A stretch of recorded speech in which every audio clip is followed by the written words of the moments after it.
Jake, I want to honor you for stepping up to take over cafe team lead. Dude, the 5 years I spent doing this was really a blessing. I loved it.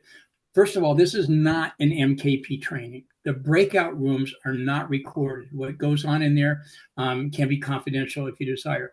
So if everybody can just take a nice deep breath.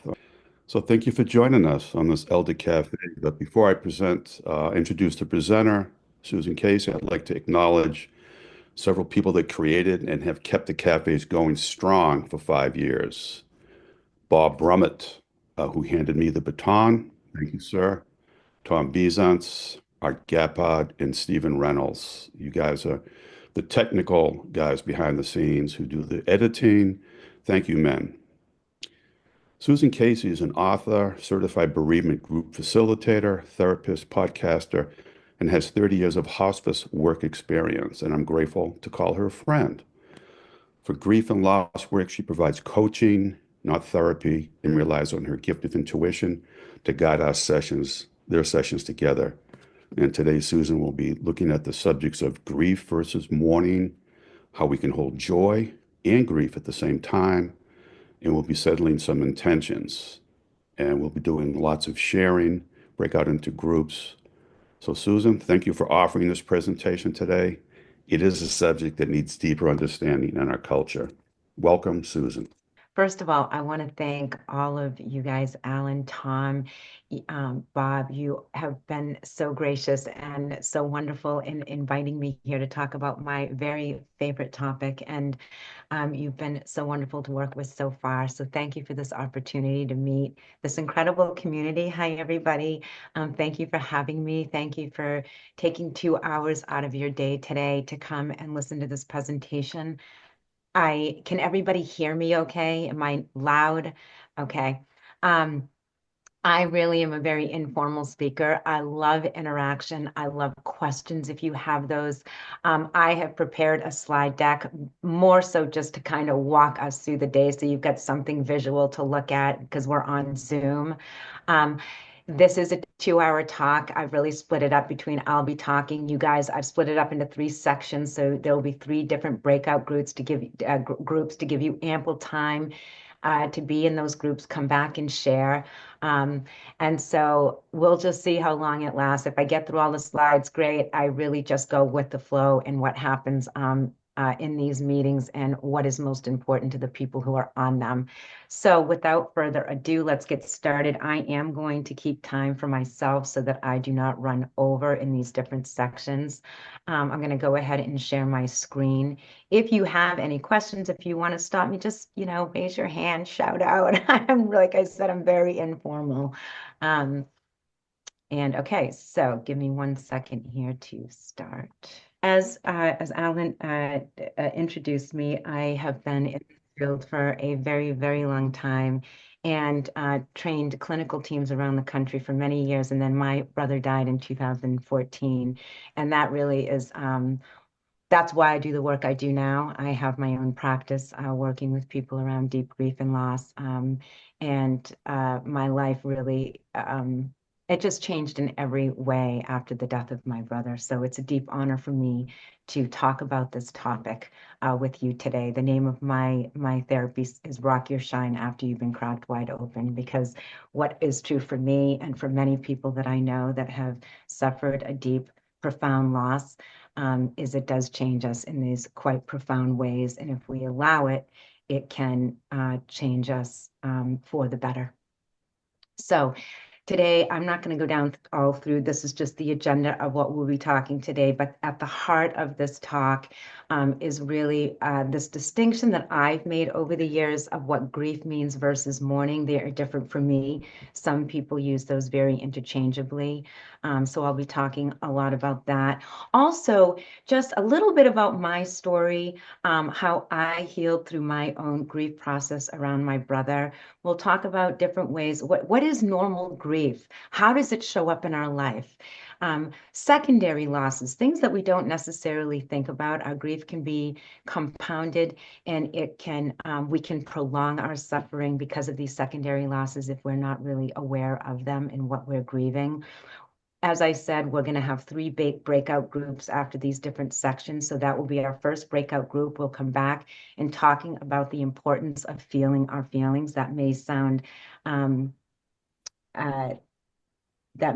pretty obvious, but we as humans have a difficult time really sitting in our own discomfort. So we'll be having another breakout group after that section. I've got a little slide on if you're here to really learn how to support other grievers in your life. I've just collected some really beautiful tips along the way from my work through other people. Then we'll go into mourning. What does mourning look like? How do we really start integrating loss into our life? We'll go through some tools that can help you with that integration. I'm a big believer that as humans, we can hold 2 emotions at the same time. So we'll be talking about holding grief and joy at the same time. And then we'll have another breakout group, and then I will wrap up. I do have some free giveaways at the end. So I'll keep that as a little surprise. Okay, so today, though, I'd like you all just to take a couple of minutes and just think about what brought you here today. Are you new? Are you grieving right now? Are you here to support somebody else, or are you just here for your own, just because you're curious and you want to talk more about this topic? What is your intention?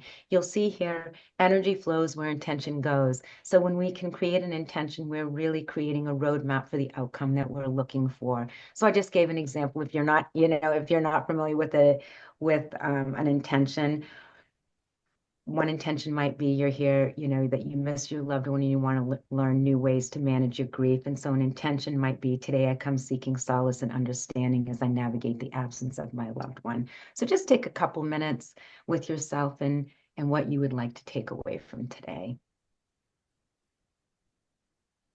Give you a minute for that.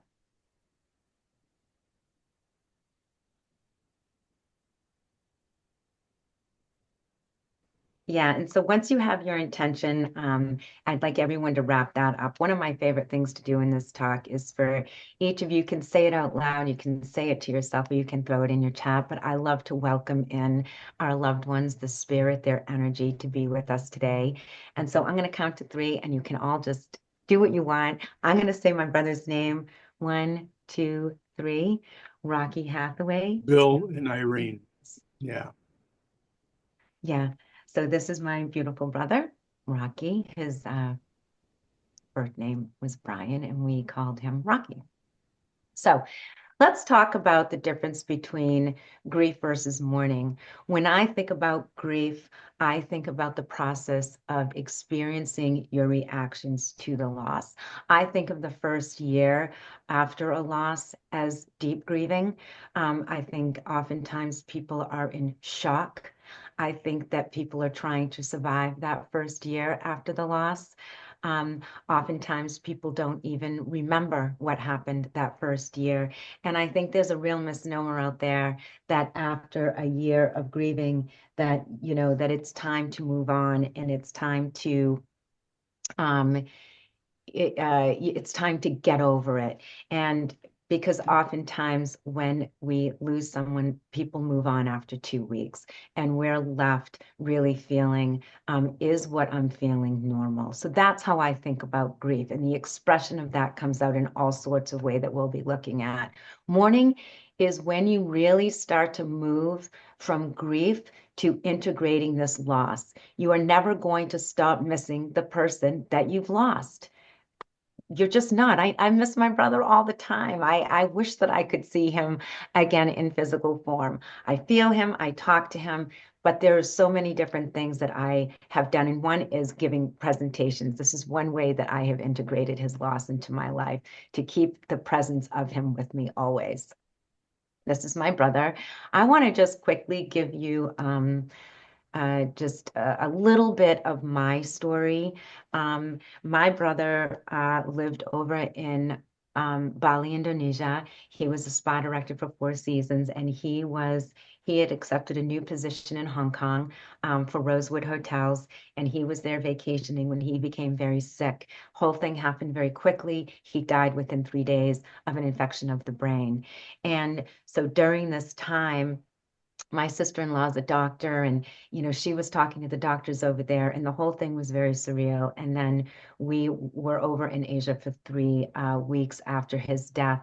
And when I talk about shock, it is as if it's this out-of-body experience. And so when he died, here I was a therapist, and I was so ill prepared to understand the darkness that grief can bring on. I remember feeling so terrified that I was never going to feel joy again, that I was never going to feel normal again.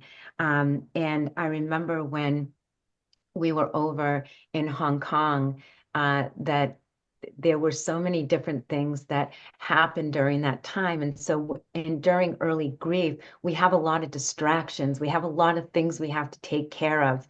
And and that can be such a gift because it allows us this time to be doing something when we have no idea what to do with this profound sadness and this shock of what has happened and the way your life blows up in this moment. It's amazing to me how a death can blow your world apart, and it has no resemblance of the life you were living previously. So after my brother's death, I have to say that I thought that I understood grieving. I thought that I understood how to support people. But I think that there are some things in life that you have to experience in order to really understand it. And for me, grief was one of those things. So here are some of the things that you may not think about the way grief can show up. I call it normalizing grief.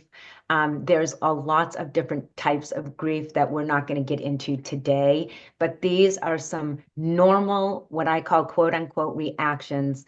And I'm not going to go through all of these. You're going to get this deck, but this can be very illuminating for people when they don't understand that grief can be physical, behavioral, emotional, social. It impacts all areas of our life, and it can make us feel like we're going insane.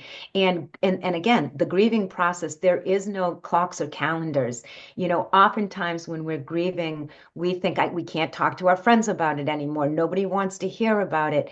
And sometimes that's just a story that we tell ourselves because we don't know, because even when we talk about it, there's nothing that anybody can say or do to soften that sharp edge of early grief.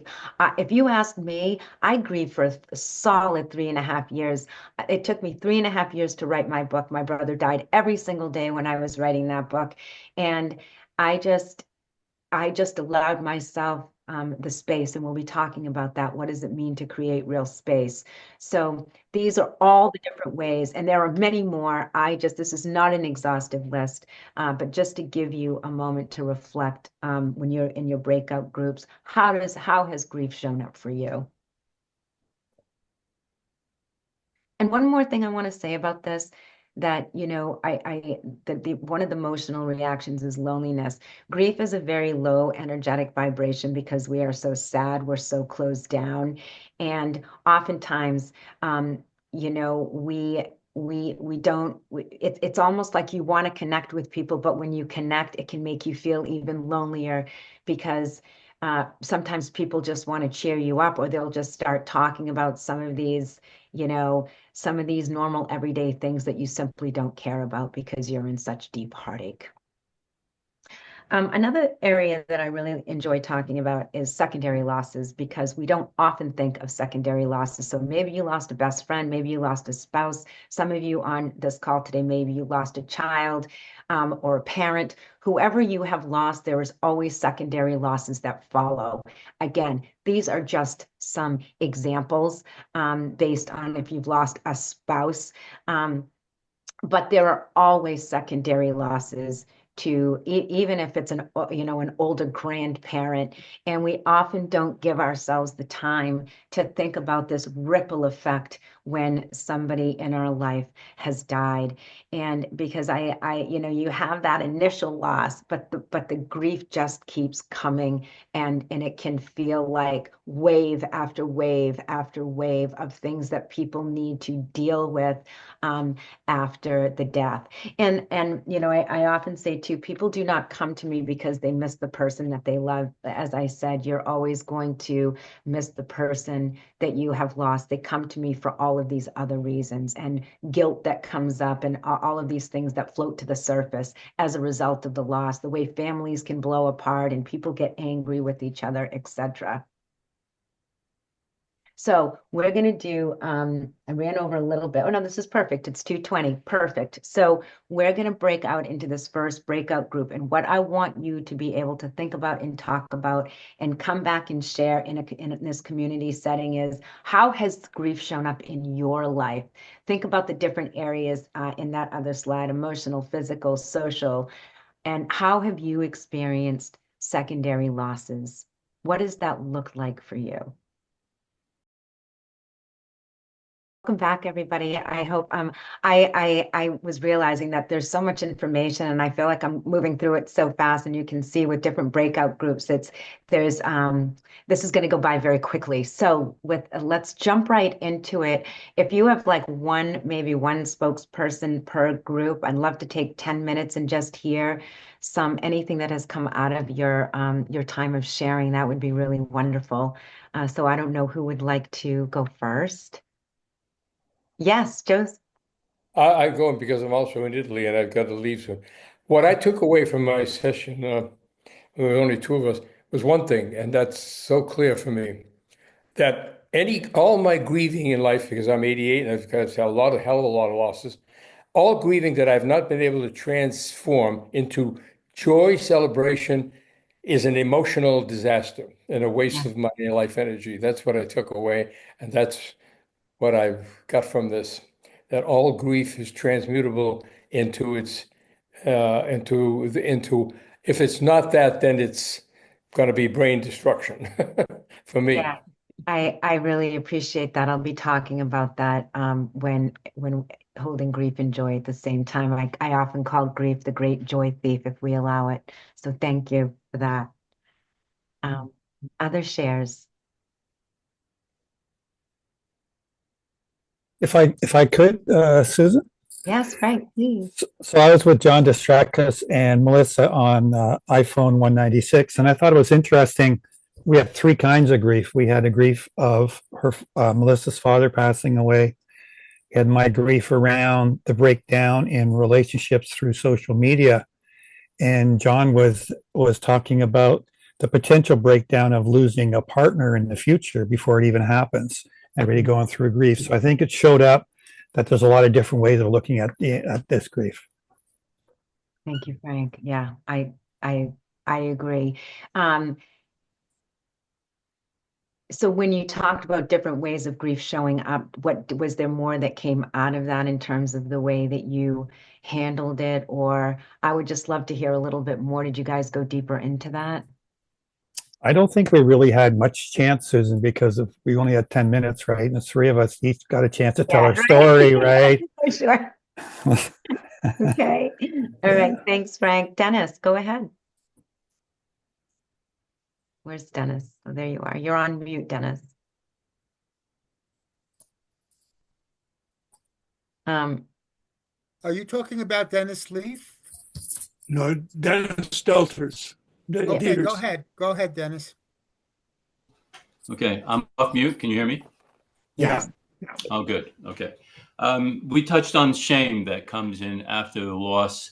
The if onlys, I call it. If only I had made that phone call. If only I had been there that day, taken that train, etc. We touched on that. Yeah, as I said, people come to me not because of their sadness, but because of people often think as guilt and shame as feelings, but they're not. They're another way to show us that we are in deep judgment of ourselves. And it is that judgment after a death that prolongs our suffering. It's that egoic aspect of us that believes that there was something we should or should not have done, or could not have done. And we'll be talking about that too. I think that I always say that two of the biggest ways that I call them energy leaks, things that exhaust us and that we perseverate on, that not only prolong our suffering, but can really bring us down a very dark, dark road. And it does not help help to facilitate our healing in actual any way. But it does help us to understand when the feelings arise that it is time for us to show ourselves compassion for our human experience, and that we are not, we are here to experience this life, and we are here to feel our way through it. And we do have a choice. We live in a world of duality and contrast, so we are going to experience pain, but we do have a choice in the way that we approach that pain and the way that we process that pain and allow it to move through us so that we don't become the negative experience of that pain, which is where that guilt and shame comes in. I have worked with people. I worked with a man who lost his daughter, and she died of cancer at 18, and he had had an affair, and he was also a Catholic. And so the combination of those two things, he held on to his anger for 30 years. He was in his 70s before he was actually able to let some of this stuff go. So I deeply appreciate that insight. Thank you. Others, yes, Ron. Yes, thank you. Helene and I met with George Small in Dallas, and we had two different experiences. Helene and I are both 84, and Helene has Alzheimer's. And so we know that one of us is going to go with not knowing who at some point in time, leaving the other. And so we're here today to better understand that whole process. We have not had any deaths in our close relationships for 25 years. But George, and perhaps I should let him speak for himself, he lost his wife last November, and so he was definitely in grieving, or perhaps now in mourning. So we had two very different perspectives. I think the only thing that was common is that we, besides being human, the fact that we each had a long-term period with a spouse who is ill and struggling. And his situation was that way. So much of that period is looking to the eventuality when that spouse is going to pass away. But again, in our situation, we don't know. I could be gone tomorrow.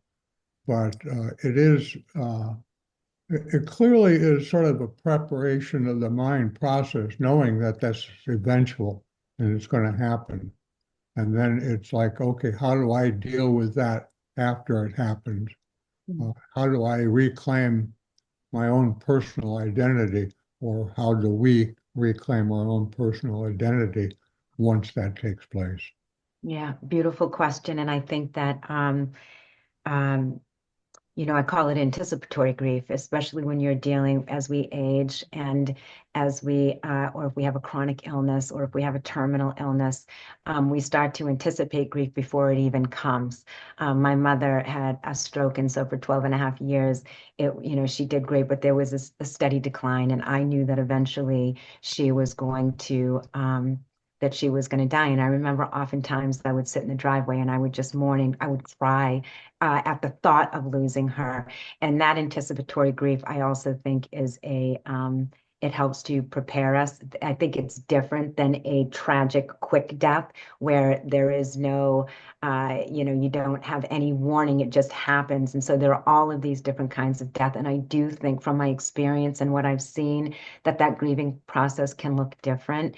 But at the end of the day, for each one of us, it's very personal. And it is so important to be able to honor that process, because that is I'm leaping ahead into my own presentation. So we're going to get there though. So thank you for that. And I really appreciate the vulnerability and sharing. Thank you. Anybody else want to share before we move on? Any other comments or anything that came out of your time in your groups? Okay, I'm going to share my screen and we will continue. Right. Okay, so here we are. Ron, you helped me lead right into this. People often say, look on the bright side, right? You probably heard lots of terms like toxic positivity. Somebody dies and we get to hear things like, oh, they're in a better place. They're with the angels now, they're with God. Lots of different things that are said that are not necessarily helpful to us. And sometimes we can feel that rage and get angry at people. But we're all doing the very best we can because the bottom line is, and I'm going to go through some slides, that from the moment we're born, we're pretty much we're given the message not to feel the feelings. And this is why so many of us live in our head. And so the only way to get to that bright side as humans is to really allow ourselves to feel our way through it. So just a few things and this may not be true for all of you, but for many of us, we got the same messages from adults in our life. When we expressed deep joy, we were told to calm down, settle down.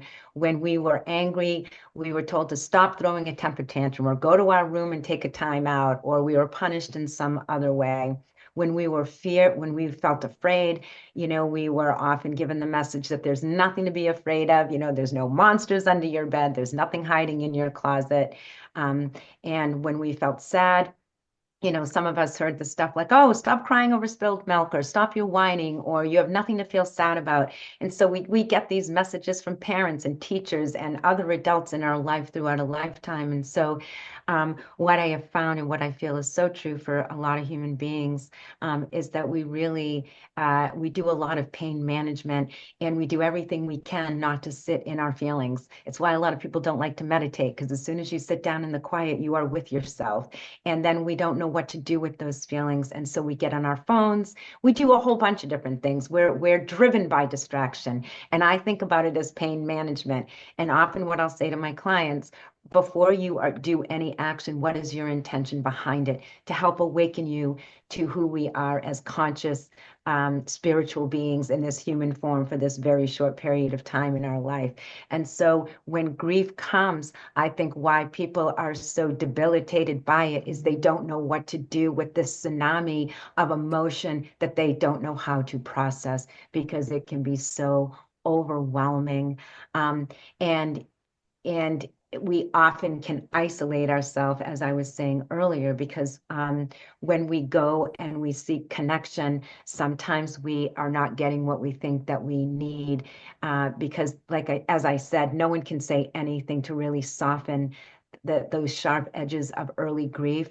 And really the only thing we need to do with each other is just to hold space, to be with that person, just to be present with somebody else's grief. We can't do anything about it. We can't take it away, but we can certainly be there with someone so they can be seen in that pain. One of my favorite sayings is to feel any feeling fully is bliss. And not only, and I'll, and I know that everyone has probably their own definition of bliss, but think of it when you let yourself, laugh hysterically or cry, and you're watching a movie and you cry, or whatever it is you're doing, and how good you feel after. We very seldom allow ourselves to be fully in our expression of emotion. And not only do we not feel emotion fully, but then we judge the feelings that we're actually having. So we're not even able to feel it fully. Lots of people in grief, there's a lot of judgment around the feelings that they have. If they feel angry, they get afraid of it and they want to stop the anger. If they even have a moment of joy, they feel guilty that they're feeling joy because they've lost a loved one. So there's all of this judgment that comes in when we have a feeling. And this is not just for feeling about grief, but just in general. Humans are very good at beating themselves up on a daily basis. So pay attention to the self-talk that you fill yourself with on moment to moment. And when you are starting to feel when you start to feel that wave of grief, no matter how painful it is, if you allow yourself to sit in it, it will dissipate. It will wash over you and you will feel better. I talk about grief. It comes in waves. Early grief, it feels like a tsunami and it feels like you can barely take a breath. But over time, it does get, I want to say easier. I want to say easier. And it's and this is what I was talking about earlier, that people don't know how to deal with their own discomfort and other people's pain. Be authentic. Ask for what you need without apology. If you need a friend to sit and talk to, ask them. I just need to sit and have a cup of coffee and be able to talk about my partner or my friend or whatever it is. It's us. We make up these stories that we don't have people that want to listen, or we think that there's an expiration date. But often people don't know what to do. And so use your voice. Ask for what you need to get the support that you need. You are worthy of it. And nobody escapes grief. Not if you live long enough. Each one of us is going to lose somebody that we love. These are a lot of different quotes that I have collected of people that I have interviewed over the years for my podcast. This woman down here, her name is Donna. Her two sons were killed at 16 and 17 years old. The sun got in their eyes and they went over a train track and a train killed them. And and this is what she said, there's a new life if you just will recognize and accept it. And what she told me is that when her sons died, that her and her husband promised each other that that neither one would take their life, because oftentimes people can feel suicidal after the death of a child, or even a spouse. And I've heard this woman over here, Ann Moss Rogers, her son took his own life. And one thing that she told me is that she gives herself during early grief 5 minutes a day to torture herself, because her son had called, she did not pick up, and he ended up taking his life. There are very dark, profound stories of loss, and these people are testament to that we as human beings are so resilient. Our loved ones, I don't know what your spiritual beliefs are, but for me, our energy lives on. They are right here with us all the time. That is the way I feel. It doesn't mean we don't miss the physical presence, but as soon as we think about our loved one, they are with us. And I talk to my brother and my mother all the time. So these are just different quotes that I've taken from people who have had some pretty profound losses. Rebecca lost her son to an overdose, etc. Because I find too, these different losses, suicide is particularly hard when it comes to grief and anger. All Susan, right. I have a question. Yes. They often, when a child dies in the family, they say that a high percentage of those people, the parents divorce. Can you speak to that a little bit? I don't have statistics on that. You mean that oh, I know what you're asking me, that divorce after the death of a child? Yes. Yeah, and that's a myth. I actually I ran groups for a long time at the Center for Grieving Children, and I looked that up too because I was very curious. And that's actually not an accurate statement. I don't remember the stats, but that is something that I feel like has swirled around. And I don't, from what I read, I didn't find any real data to back that up. So thank you for bringing that up. I think that if people divorce over a death, I think that the death just brings a lot of other issues that have been lying dormant to the surface when it comes to grief, because men and women grieve very differently. And that is something else that I learned during the time at the Center for Grieving Children. I want you guys to have time. We'll go till 3 o'clock for this one. This is what messages do you remember receiving about not feeling? So I really want you to think about different messages that you've received over, when you were young, about this idea of being able to feel our feelings, and what you're doing now or what you have done to make real space for your grief. And I'd really like to spend some time when we come back talking about some of this, because these things we're talking specifically about grief, but everybody holds grief of some kind, even if you've never had a significant loss. One thing that I like to talk about is when there is an ending. When there is a new beginning, there is an ending. And when there is an ending, there is grief. And many people walk around with unresolved grief because I do not feel that we do a good job in our culture around really making space for that, which is why I think people can feel bitter. If people do not express and allow themselves to feel, they can care. A death can really change a human being and their life. They can become bitter. They can become angry, deeply depressed, anxious. Whole bunch of things can come as a result of deep unresolved grief. So let's go ahead and break off to answer these couple of questions for the next 10 minutes.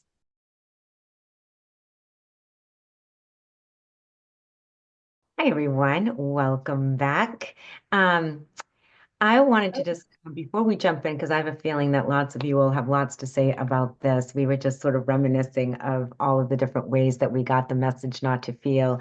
And one thing I wanted to say, that, as human beings, we have minds, and our minds are very, very busy. And so, we cannot think a feeling. We can only feel a feeling. And oftentimes when we start feeling that, we jump into our head and we start trying to understand why we're feeling what we're feeling. So I wanted to say that earlier, just as to raise your own awareness when you're having a feeling and you jump into your head. When I was running these bereavement groups, we were constantly having to bring people back to the heart center because they immediately wanted to jump into their head. Because as soon as we do that, there's a comfort in that. And this is where we can perseverate and we can spin stories and we can do all of these things because we feel like we're doing something instead of being with the being of who we are. So I wanted to mention that because that's another thing that can prolong our suffering. I call it being in resistance versus surrender. As I said, I told Jake, I feel like I'm talking so fast because there's so much to cover and I could spend 2 hours on one of these slides. So I just want to say I apologize if I'm going very fast and I feel like we're glossing over a lot of really big topics here under this umbrella of grief. So who would like to begin? I can't wait to hear what you guys talked about with these last couple of questions. So who would like to go first? Anybody want to share?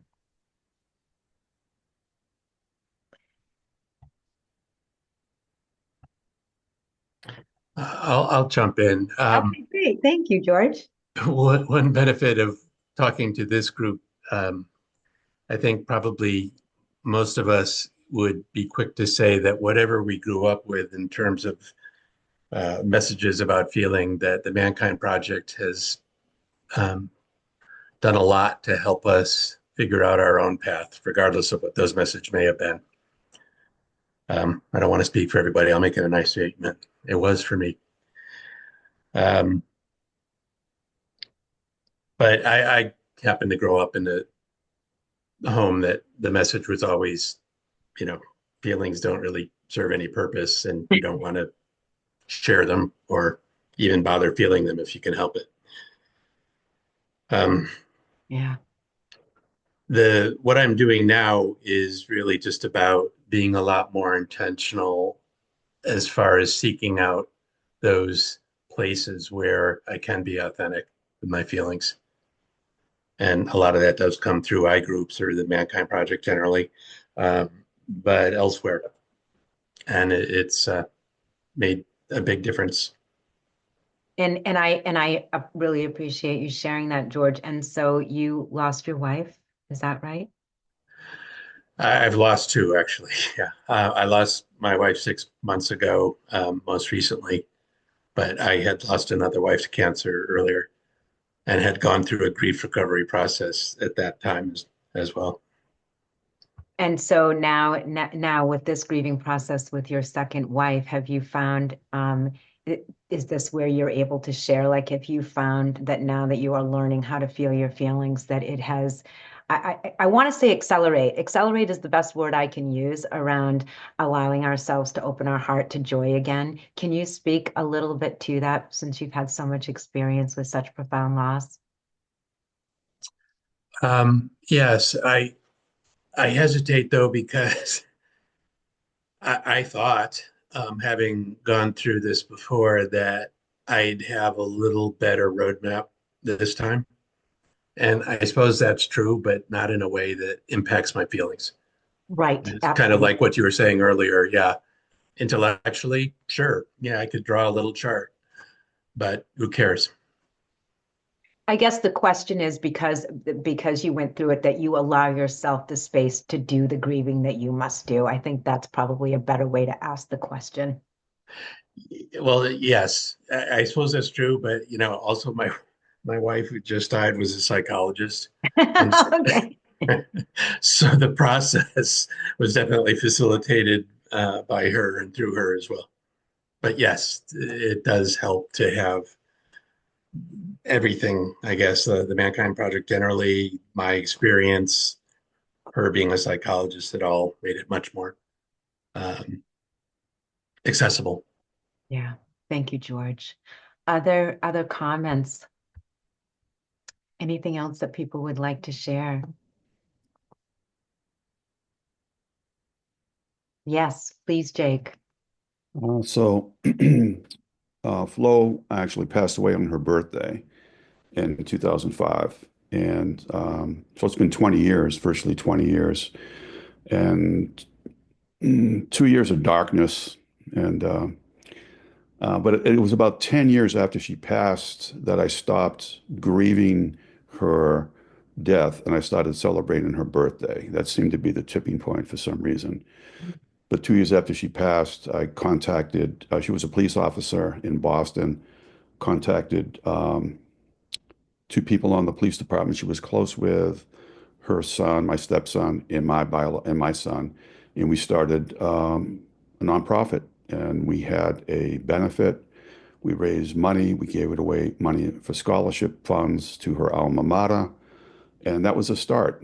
And now we've transformed the organization into 14 board members, and we have 8 teachers of mindfulness because we wanted to know, we thought, what would we want Flo's legacy to be? What would she want us to do in honor of her? And she loved children. So now we teach mindfulness to children and adults in rehab centers.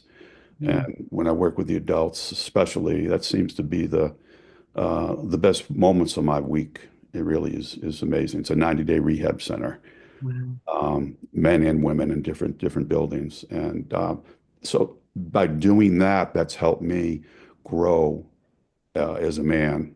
And my journey has taken on a wider bandwidth and it's gone deeper. And MKP has also been instrumental in that growth. So, yeah. So it's about what can we do? What can I do in terms of to honor that person in some way? It could be anything. Yeah. Thank you. Ron. Yes, thank you. Elaine would like to say something, and let me just note before that she has Alzheimer's and she suffers from aphasia as well. So it's difficult for her to get her thoughts into words. Up to you, sweetie. Go ahead.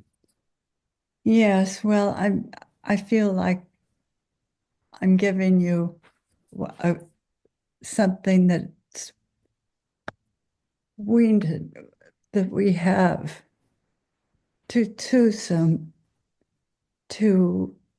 a mountain to just look at.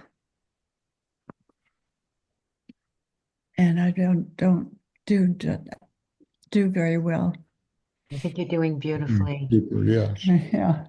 I think you're doing beautifully. Is there anything else you want to share? Not right now. Okay. Well, thank you. Thank you.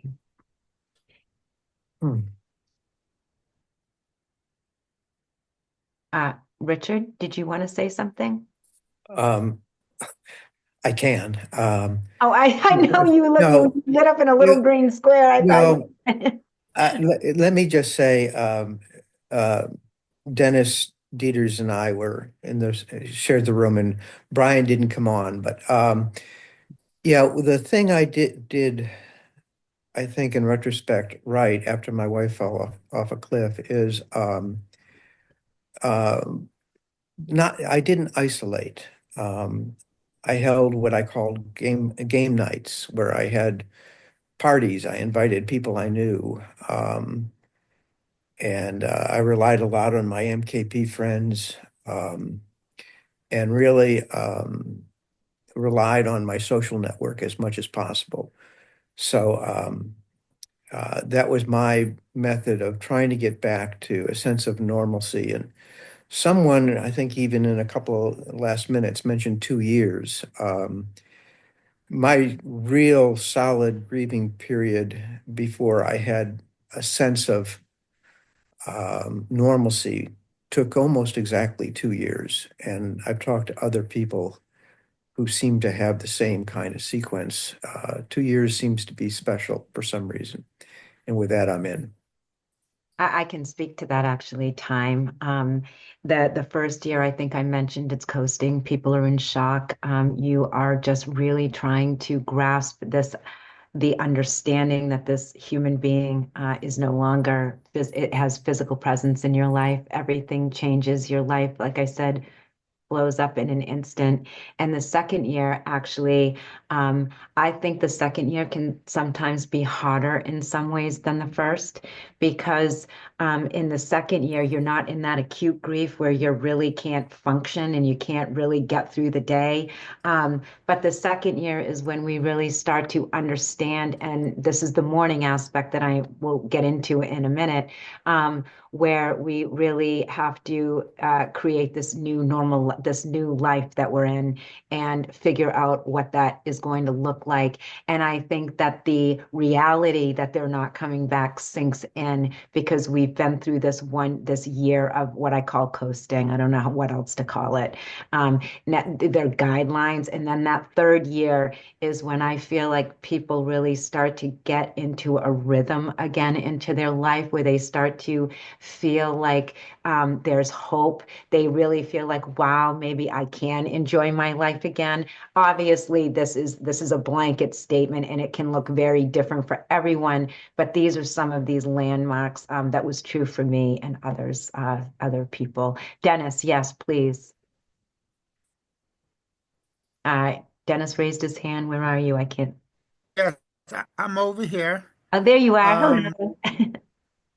So I always tell people, and this is from my experience, it's a real experience, is don't hurry it. People do feel that 6 months I should be getting over this. And I always say no, absolutely not. That everyone kind of grieves at their own stage and their own time. And you know, I'm still, it's different. It's like 20 years later, but it's a different kind of grieving. But I remember in the beginning, I was shell shocked. I Yeah. couldn't even breathe hardly. And I'm talking about the loss of a son in a car accident.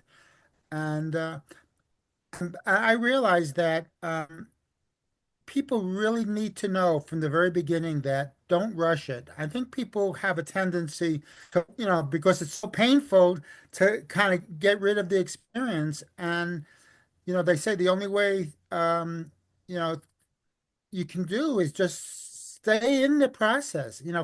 If you have to feel pain, stay in the pain, as long as it takes, and find help. I mean, that's the main thing. I found people who were basically in the same kind of situation, and it was a godsend for me. So yeah, those Yeah. were a few thoughts. I love those thoughts. Those are beautiful thoughts. And I will say, what you said is, one, don't rush it. And what you said also, though, there comes a point that if it is difficult for people to really start taking steps forward, that it's time to get help. Not everybody needs help in their grief process, right? Like I said, it's really what comes up to the surface as a result of that can really be debilitating for people. And I think it's that fine line of, when is it time for me to reach out to really get some help to help me through this. I needed a lot of help to get through my brother's death. I went to a therapist. I went to I went to an energy worker. I did all the things because I had a very challenging time getting through my brother's death.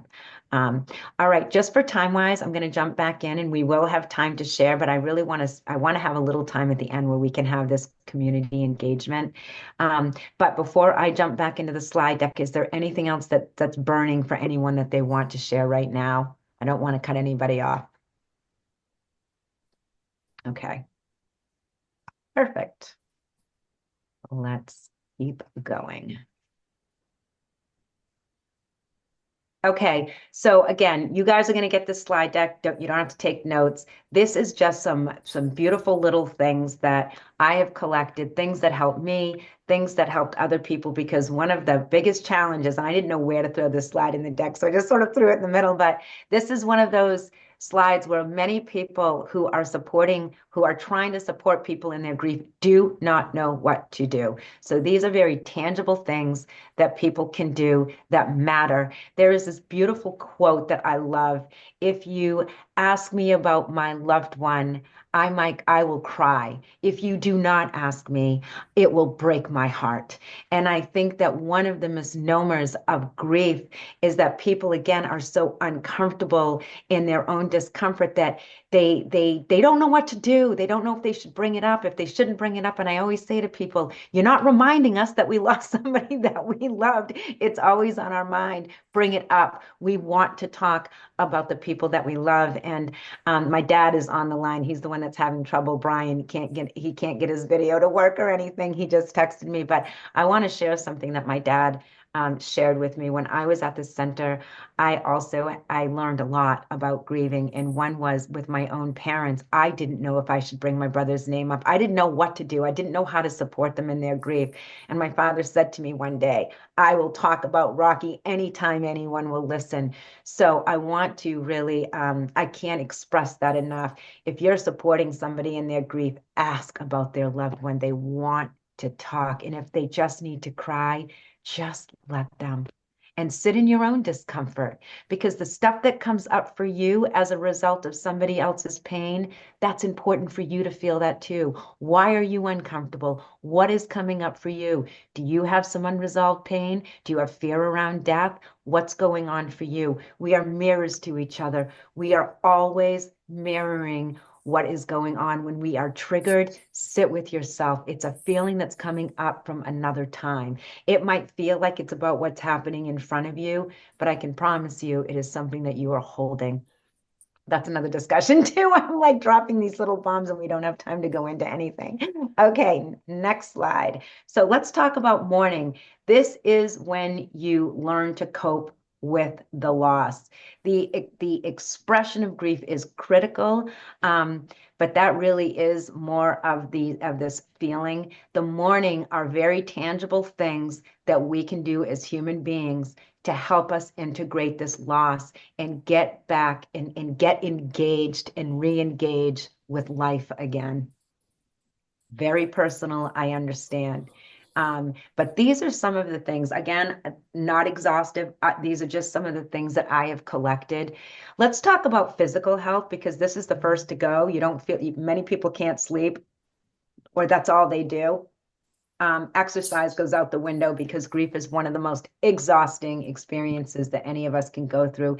It is so tiring for us to process the amount of emotion that we are feeling. The depth of our sorrow takes a lot of energy. Resting is so critical. Lots of people want to jump right back into work. They want to do something. I talked about this earlier. How do we distract ourselves? Different things that we try to, our pain management. The best thing that you can do is allow yourself to rest. I understand not everybody has the latitude to take time off from work. But it's sleeping and exercise. I don't care if it's a 5-minute walk. I don't care if it's walking to your mailbox and back. I remember after my brother died, I had everything I could do to take a shower. That felt Herculean to me. I'm like, just get up, get dressed, shower, even that, just do that. Do these teensy little things that can help you feel a little bit of relief, because your body needs it. Drink water, stay hydrated. And I say stay away from alcohol. I personally did not do that. I can admit that to this group. I did use alcohol to numb. And when I and I had to come to terms with that. Was I an alcoholic? No, but I realized I was using alcohol to put a numbness to my emotion, and I needed to stop that. Mental health wise, journal, talk to people that you love. They are there. They want to help you. Support groups, obviously a therapist, a grief coach, community, self-help books. I have nature walks. I should have nature as first. Get out and connect. Just tip your head to the sun. The energy that is available to us in our universe, in our environment, it immediately can bring us some relief. I'm not going to say that that you're dancing around under the trees, but allow yourself to get that reprieve. We need a break from our sorrow. Meditation. Meditation is something that people either love or have this hatred toward because every time they sit to be with themselves, it scares them. They're like, Susan, my mind wanders everywhere. That's okay. It's about allowing yourself to be quiet. I don't care if you're thinking about, it doesn't matter if you're hooked in and you're thinking, just allow yourself to connect to your breath. Just that will bring you some relief. And of course, yoga, church, self-compassion. There's a whole bunch of different things that people can do. But early grief, focus on your physical health. It's so important. Dennis, I feel like, did you want to say something, Dennis? I didn't know if you had a thought that you wanted to interject here. Okay. All right. I just saw a little hand movement. So, okay. This is my favorite part of this entire discussion, that when we connect and heal, we connect and heal when we allow joy back into our lives. Now, I understand how difficult it is. As soon as I say joy and grief, people are like, I felt no joy during the early parts of my grieving. So let me talk about joy. Joy is accessible to us at any moment. If there is a sunrise and you allow yourself to watch that sunrise, you are accessing joy. It is everywhere. We do not have to go look for it. We just have to sit and, as I said, connect to nature, listen to birds. What is it that can bring you a little bit of relief? And something else that I don't think we talk enough about when we discuss grief is that for many people, they want to hang on to their grief because they feel that if they allow themselves to feel joy, that they are dishonoring the person who has died. And that can be, and that hanging on to that grief is allowing them to say, I'm never letting my child go or my spouse go or whoever it is that we are grieving. And this is what I call being in resistance to the reality of what has happened in our life. Our resistance to our own suffering prolongs our suffering. This is what happens. Our loved ones, I can promise you, want us to enjoy our life. When I think of my brother Rocky, he was bigger than life. And so one of the things that I did when I started to really let go of my resistance to the reality that he was not coming back was I said, I am going to try something new every month that I've never tried before, because he was so brave and so courageous and did these crazy wild things. And it could have just been trying a new recipe, but it gave me something tangible that brought me joy and brought me some excitement that was honoring my brother. And that is how I started to let real joy back into my life, because I felt like I just felt like I wanted to live my life more fully because my brother couldn't, and it gave me a way to deeply honor what he would want from me. And one of the ways I thought about this is, if I died, how would I want people to grieve me? I don't want people to grieve me. I want them to celebrate. I want them to just like enjoy their life. And when I brought it to myself, how would I want people to grieve? I wouldn't want, I get them. They have to cry, they have to do their thing, but please enjoy your life, because I love this life. I think it's the most amazing thing ever that we can be alive and feel and experience. And the death of my brother and the grief of him, he brought me to this place of understanding how precious every moment we have here really is. That is what his death ultimately has taught me. Do not be afraid to open your heart to joy. Your loved one wants you to. And that is when here we are, we hold grief and joy at the same time. We are almost always holding grief and joy at the same time. So many of us walk around with unresolved grief for all of the reasons that we have been talking about throughout this entire talk. And what I want to move into is, you can feel the sadness of your loved one. How many times have you told a story and you start to cry, but then you start to laugh too, because there's so much joy in sharing the memory of the person that you love, and you're crying and you're literally feeling joy and grief at the exact same time. And it's incredible when you can understand that you can do both at the same. We're human. We're here to feel. We have the capacity to hold all of these emotions simultaneously. So how do you transform? So there are many people that I have worked with where this woman who had lost her son, and every time the big anniversaries came up of the date of their birth or the date of the death, they just shut down and they would have to go into isolation because they could not deal with these big anniversaries. And this is very true for many, many people that I have worked with. And I thought, you know what? I don't want for the rest of my brother died on Valentine's Day, first of all. And so I was like, I don't want every Valentine's Day to be a bummer. And then my mom died, and I'm like, I can't mourn these big anniversaries. I want to celebrate these people that I love so much. My book that I had that come out intentionally. I worked with my publisher. It was published on the anniversary of my brother's death. I wanted to celebrate that, his life. I launched my podcast on my mother's birthday. So I've done all of these different things very intentionally so that when their date of death comes up or their date of birth, it gives me something to celebrate, and so that I am not, again, I can feel the grief of their loss, but I also am celebrating their life and what they brought to my life, because we get to grieve so deeply because we love so deeply. And our ability to be able to love is incredible. I mean, I would never give up one for the other, ever. When I think about my brother, he was here on this planet for 43 years. And when I was writing my book, I had this awareness of, I didn't have him for just 43 years. I got to have him for 43 years. And that was better than not having him at all. And these are different ways that we can shift our perspective and what we focus on. If we want to focus on the heartache, we can choose to do that. If we want to really start to integrate this loss, we get to focus our attention on all they brought to our life and celebrate that in all sorts of different ways that can make us feel alive and grateful that we had this time with this human being, no matter how short or how long. I feel like I want to pause here for a moment. Does anybody have anything that they would like to say? Or yes, please, Dennis.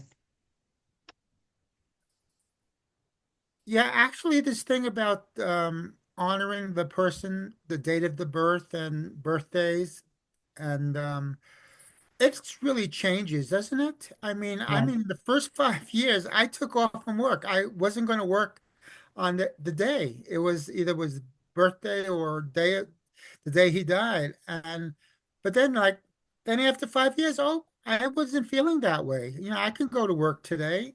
Emotionally, I wasn't like under siege. I was basically getting into more of a celebratory kind of state where just honoring and kind of embodying a lot of the qualities, like you were saying about your brother, and embodying the qualities and kind of putting that first, and kind of let the pain does receive naturally. It's not something you can force, but it happens, and it's in the beginning it seems like it'll never end. This is it, and this is going to be my life for the rest of my life, but it's not. It changes, and now his birthday comes, and I put something on Facebook in honor of him, and all my friends kind of comment and say, yes, he was a remarkable young man, and it's more of a celebration than kind of getting into the ashes of the situation. Yeah. And I always say there's no such thing as irony, but the something that I even when Jake and I chose this date, today is the day that we buried my mother, and tomorrow is the celebration of life anniversary for both my mother and my brother. Ironically, right? No irony is that my brother died in February and my mother died in March, different years. And so we just ended up having the celebration of life for the same day. And so here I am. And this is going to be another beautiful memory for me, right? When this anniversary comes up.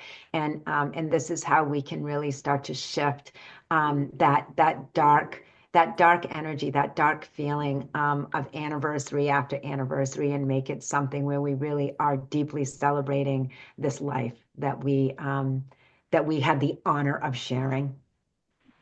Any other comments? Yes, Ron. Yeah, I have something rather unusual going on. I lost my parents 40 years ago, Mm-hmm. so a long time ago.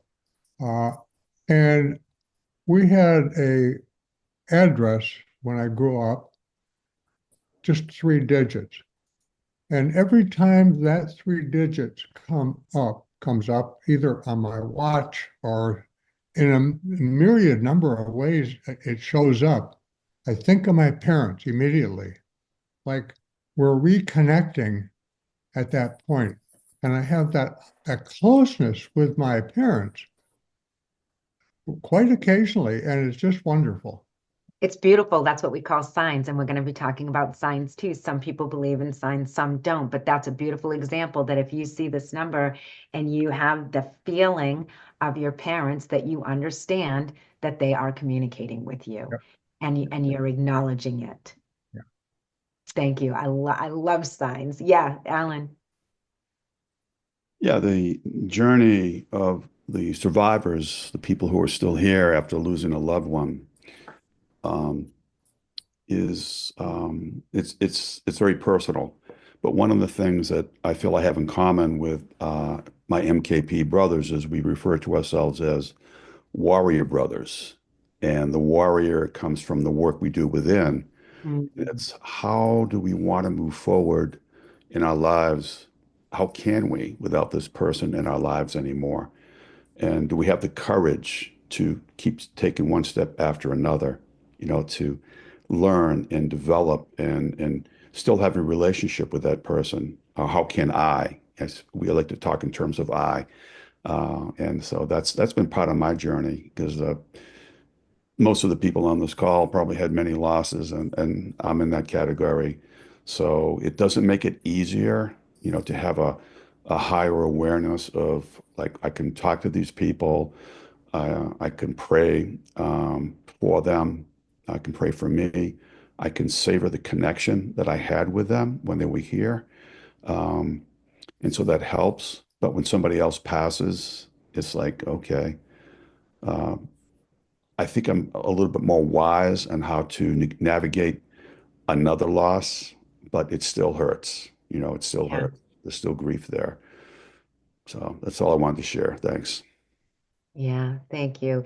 It's so true. It doesn't matter how long someone's been gone. I mean, I've lost a best friend. I've had a lot of loss too, and it's a funny because all of a sudden something will happen, and it's right there again, and it reminds you, and it can feel like it just can hit you in the gut, and that's what I mean by grief can just wash over you in these it can feel like it's just out of the blue, you're just doing something and it reminds you of something. And so thanks for that, Jake. Okay, we have got one more breakout group.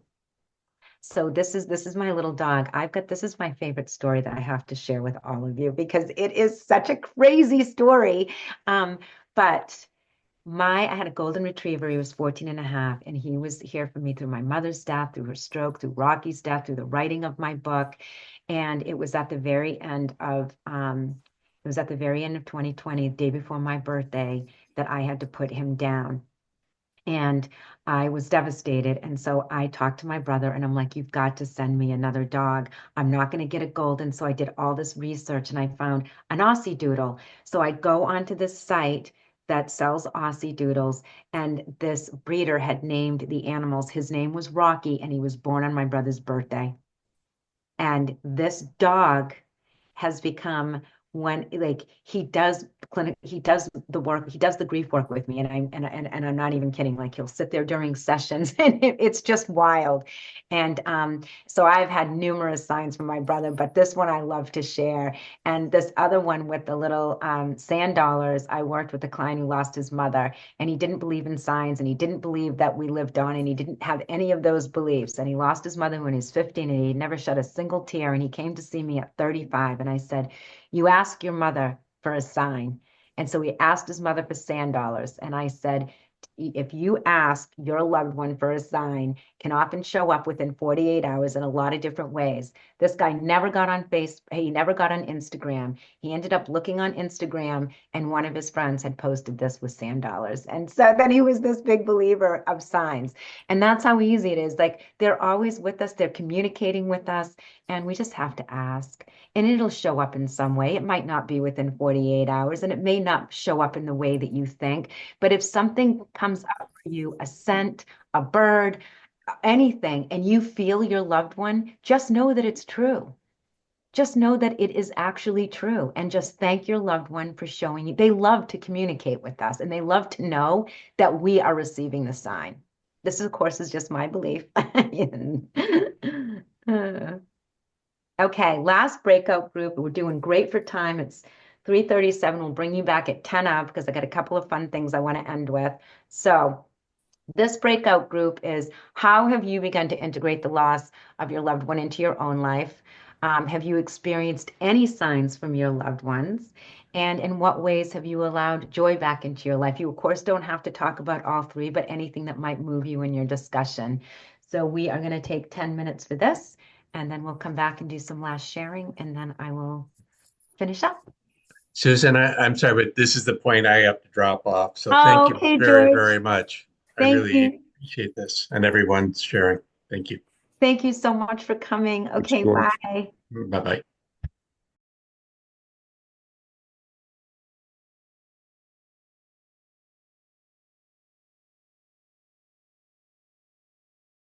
I'll share about the mixture of the joy and pain. So a couple things real quick. One, when my son died, and which was many years ago, he was 36, but I used to dream about him, and I'd wake up from those dreams just missing him. Oh, the pain was just overwhelming, but I wouldn't trade it for anything, because the joy of having, done the visiting with him in that dream was so sweet. And then as far as creating joyful memories, my wife, who was a stepmother, taught him how to fish when he was little, and he's an avid fisher his whole life. Loved fishing. They both do. I don't, but they do. And so on his birthday, my wife and I will go fishing, and she'll sit there and fish. I'll sit there and drown a worm and read, and we'll talk, we'll share stories about him, like the first time he caught a fish, and, a couple of different places they went, and just stuff they did together, and that kind of thing. And then we'll have a meal that day, like one of his favorite foods, we'll make sure that we do that. And so we spend the day just laughing and thinking about him and holding him in our heart and crying, and stuff. But it's just mingling that joy and that pain. And it's just, gosh, the memories are so rich.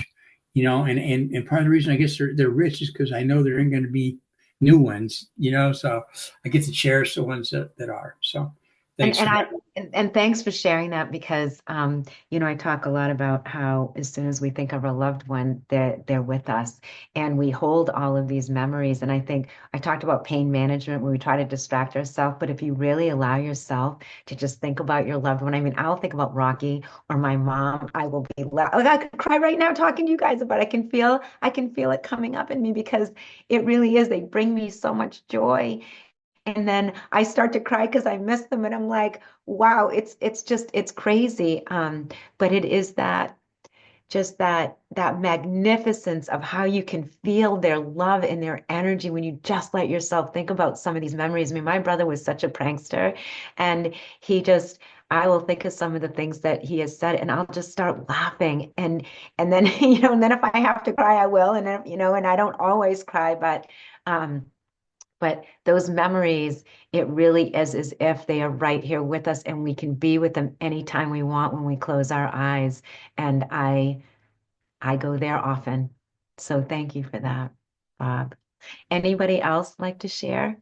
Well, I think, Susan, I like it what John said, that this part of his life, he isn't really grieving. And that's part about bringing joy back into your life, right? Even though we all have that. And Craig had a really cool synchronistic thing of how something all came together. And I sort of touched the aspect of mediumship and channeling that I do. So I have a whole different look around, you know, connecting with my loved ones that I grieved. And then Craig and I actually have a real connection that way. So it's fascinating what's available out there in the world today. Yeah, I didn't talk about it, but I also am a practicing medium with my clients. I do. Yeah. It's a combination of mediumship and therapy, and it is different because yes, thank you for that. Not everybody believes in that, and so I'm always I appreciate that though. Craig, I don't want to put you on the spot, but of course I am putting you on the spot. Do you want to do you want to share? Well, you don't have to, but it would be lovely. No, I do astrology, but I certainly have had a bunch of friends that are mediums, and it doesn't scare me. And what was I going to share? Oh, that I've been looking for a song for decades, and after my mother passed, I mean days after she passed, and I was there when she took her last breath, which to me was a sacred moment. Yeah, it is. And it didn't knock me out. I mean, she was terminally ill and I was at peace. But I go into this record store and I've been searching. It took decades to even figure out what the song was. And I asked the owner, do you have this song? And I hadn't been able to find the version that played on the radio. He said, do you have a turntable? And I said, yeah. And he walked over and pulled up the album, and there it was from 1968. And I said, thank you, you know, just knocked out. And there have been other things like that. So, yeah. When you get a sign, believe it, right? Just believe it. And that's about one of the most powerful things crazy I've ever experienced. Craig, can you share what the song was or is? Can you share what the song is? Oh, the song was Ring Bell by Miriam Makeba, who was from South Africa. Her big hit was Pata Pata. Yes, right. But the song Ring Bell was actually written by Tony Hatch. Oh, wow. From England, who wrote all of Petula Clark's hits and a number of other songs very well known. Wow. I know that song. I love that song too. Thank you so much for sharing. We've got another share, Jay. Yeah, thank you. Mostly I've been working in this webinar on a very recent death, but this particular exercise, once I'd finished it with that, I went back to the mother of my children, my ex and late wife. We had an acrimonious divorce before she died. And so there was still, it's almost like I haven't been going back to those feelings, and just sort of leaving them there. And I realized in the webinar today that I mean, I've been toying with going back to the things I liked about her and so on, but you know, there's a real opportunity for me to celebrate her with my two kids and to look at the wonderful things I've got from her, like my two kids, from that relationship. And actually a previous one as well, where I was sort of felt hurt at the end. And I don't think I finished grieving that one either totally, in the sense that I didn't get to the positive. And so I want to go back with both of those. And I was starting to do that in the time that I had. So thank you. Thank you. Just for all of you, I didn't add this activity, but this is a really beautiful activity. I didn't even get into when we're angry at somebody who has died. If there was something happening, that can be very difficult. People who are dealing with estranged parents, things like that. But I will just say it out loud. What you can do, you put a circle in the middle of the paper, and you talk about like what is it that you might put the person's name that you're angry at, and then you have at least 15 circles around it, around the gratitude, what this person brought to your life, what you learned about yourself. And then you take this paper and you hold it out, and all of a sudden the gratitude and what this person brought to your life melts away, whatever you're hanging on to. It can be very helpful when we're trying to let go of pain and guilt around within our grieving process. So thank you for bringing that up, Jay. All right, we've only got 3 minutes left, and honoring everyone's time, I want to quickly jump right back into the slide deck for just so this is just oftentimes when people are grieving, they can't see that they're making progress toward reclaiming their life, re-engaging. These are just some really nice signs that you know that you're making those beautiful baby steps forward in your life. And again, you're going to get the slides, so we don't have to spend any time on this. These are some beautiful questions. People often ask, well, what's my purpose? I mean, our purpose really is just to experience life, but connecting it to your passion, there's a lot of things that can come out of grief. You may discover things, new things that you're passionate about. And these are just some really beautiful questions that I also have collected over the years that can help you get to what does light you up, what does get you excited about life. These are really nice journaling questions. And, one of my favorite is what breaks your heart or what makes you angry, and then do the positive of what causes that heartbreak or that anger. So these are just some questions that writing prompts, if you will, if you are a journaler, which I highly recommend getting out a journal if you are working. I wrote my whole dissertation on writing through grief and loss. And then, of course, I wrote a book, and it truly actually helps. So there's science behind it. My affirmation, I create a new affirmation for yourself. For me, the one I came up with is I open the power of my heart and let it shine upon my life. And this is just some of my contact information if you guys want to jump on my website or whatever, or email me if you have thoughts or anything that you want to share. And we look at that. It is 3:59. We are. Thank you, Susan. Thank you. Thank you so much. Thank you all so much for sharing this time with me. It's the middle of a beautiful Saturday afternoon. I really appreciate your time. Thank you.